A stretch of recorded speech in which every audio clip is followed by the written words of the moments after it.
So the purpose of this video is to help you if you don't feel you have enough material, you've done enough projects to write your EdLab portfolio. We're starting here with a bit of an outline of the whole year, and we're here in this February to April section, so maybe you missed doing the campaign stall or the micro teach, and you've only really got like one or two projects, and the advice is to write up 4 projects so that your portfolio has got 4 reports of 1,000 words each.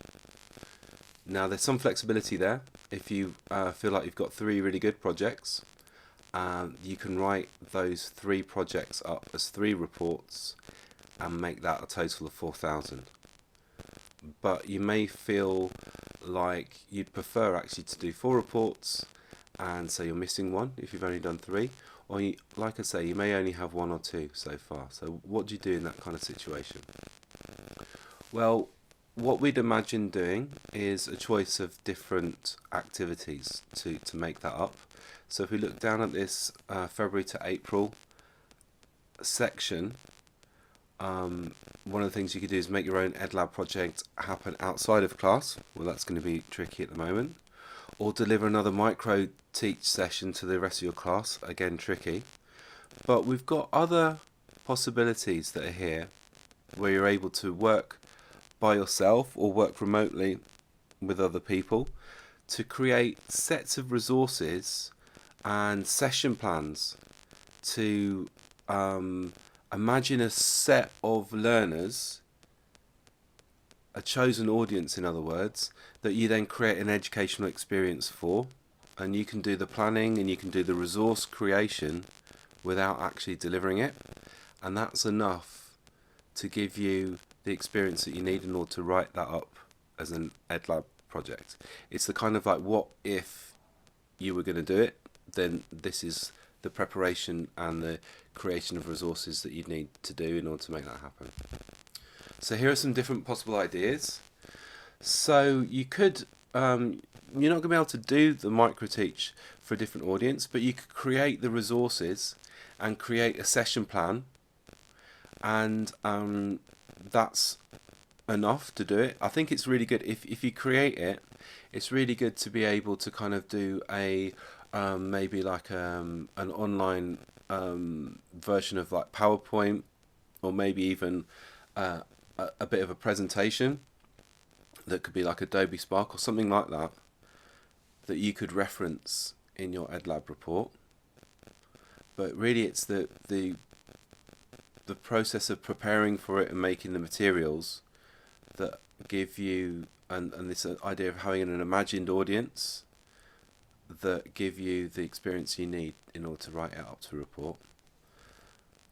Where it becomes a lot more concrete is when you actually create something.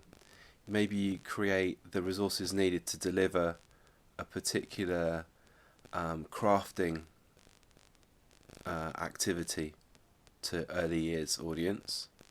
So actually making those resources and taking photographs of those resources and creating a bit of a session plan for how you would do it, and a bit of commentary on the process of making it, is something that you could create and then upload to OneDrive and share in that way.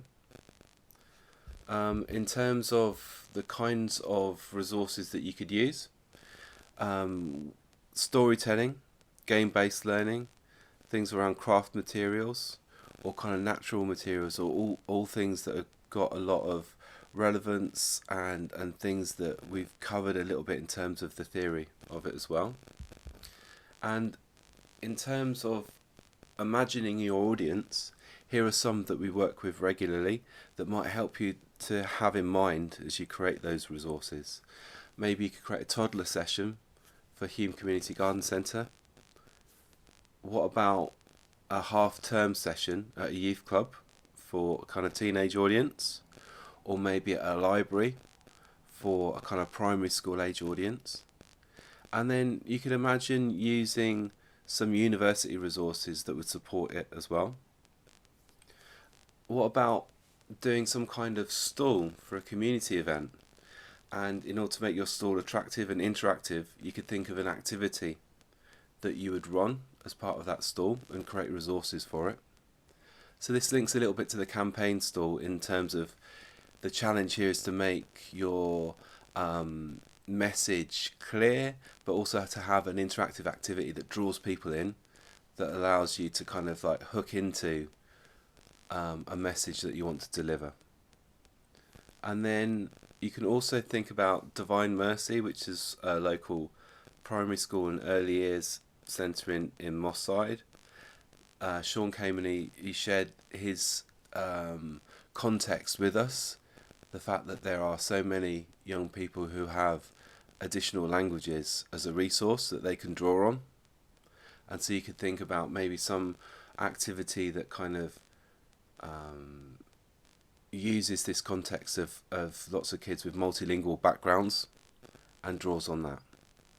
So if you're not sure exactly what to do, try and draw on some of these ideas to come up with a resource and a session outline with this audience in mind, and then you can start to base your EdLab report around that. Get in touch with your personal tutor if you have any questions about that. Otherwise, good luck.